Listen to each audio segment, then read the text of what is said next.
আচ্ছা আপুরা, হিজাব খোলার পরে পিনগুলো আমরা কোথায় রাখি? এলোমেলো করে রাখি না? অনেক সময় হারিয়েও যায়, তাই না? আর আজকে সেই হিজাবের পিনগুলোকে গুছিয়ে রাখার জন্য একটা হিজাব পিন বক্স আমি বানিয়ে ফেলবো, তাও আবার ফেলনা জিনিস দিয়ে। শুধুমাত্র একটা হিজাব পিনের অর্গানাইজার বক্স না থাকার কারণে আমার কত হিজাব পিন যে হারিয়ে গেল। একদম সহজ করে বানাবো আজকের এই হিজাব পিন বক্সটা। প্রথমে ডাবল সাইডের টেপ লাগিয়ে দিয়েছিলাম, আর এই টেপ লাগানোর কারণে এই পাটের রশিগুলো মাস্কিন টেপের খালি কাগজের রোলের সাথে খুব সহজভাবে লেগে যাবে। আমি এই পাটের রশিগুলা দিয়ে পুরো রোলটাই কাভার করে নিব, আর খুব সহজভাবে আমি এটা কাভার করে নিয়েছি। এইবার কার্ডবোর্ডের উপর রোলটা বসিয়ে আমি মাপ নিয়ে নিব।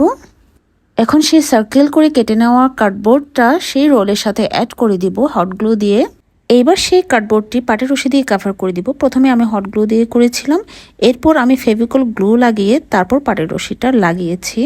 আর পাটের রশি দিয়ে একটা বেনি করেছিলাম, আর সেই বেনিটা আমি নিচের দিকে লাগিয়ে দিব। এবং এইবার আমি একটা পার্লের লাইন করে নিয়েছিলাম সুতাতে গেঁথে, সেই পার্লের লাইনটা নিচের দিকে বেনির উপরে লাগিয়ে দিব। পাটের রশি দিয়ে কাজ করলে আঁশগুলো একটু লাইটার দিয়ে পরে নিতে হয়। এখন আমি দুইটা সার্কেল করে কার্ডবোর্ড কেটে নিয়েছিলাম, একটা বড় একটা একটু ছোট সাইজের। কার্ডবোর্ড দুইটাকেই আমি কাভার করে নিয়েছি। বড়টাকে উপরের দিকে আমি পাটের রশি দিয়ে কাভার করেছি, আর নিচের দিকে আমি জুট ফেব্রিক দিয়ে কাভার করেছি।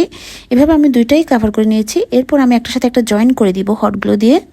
এইবার আমি 7টা পাতা শেপের মতো করে বানিয়ে নিব। প্রথমে আমি ম্যাক্রম কোট পাতা শেপের মতো করে লাগিয়ে নিয়েছি জুট ফেব্রিকের উপর, তারপর আমি কাট আউট করে নিয়েছি এবং এরপর এগুলাকে আমি হট গ্লু দিয়ে ঢাকনার উপর লাগিয়ে দেবো।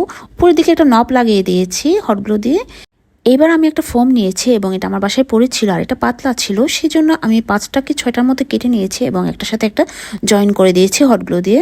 একটা ভেলভেটের কাপড় ছিল আমার, এবং এই ভেলভেটের কাপড়টাও আমি এখানে ইউজ করব। আমি সেই রেডি করে নেওয়া ফোমের সাথে ভেলভেটের কাপড়টা হট গ্লু দিয়ে কভার করে নেব এবং আবারও বেশি করে হট গ্লু লাগিয়ে এই ফোমটা এই বক্সের ভেতরে লাগিয়ে দিতে হবে। এইবার হিজাব খুলে হিজাব পিনগুলো একটা একটা করে এই বক্সের ভিতরে রেখে দিতে পারবেন। এখানে কালো ভেলভেট কাপড়ের পরিবর্তে অন্য যে কোনো কালো রঙের কাপড় ইউজ করা যাবে এবং এটাই হচ্ছে ফাইনাল লুক। মাস্কিন টেপের খালি কাগজের রোল দিয়ে বানিয়ে ফেললাম হিজাব পিন বক্স। এই বক্সটা আপনাদের কেমন লেগেছে আমার সাথে অবশ্যই শেয়ার করবেন। সবাই ভালো থাকবেন, সুস্থ থাকবেন, তানজানাস ক্রিয়েশনসের সাথেই থাকবেন। আজকের মতো আল্লাহ হাফেজ।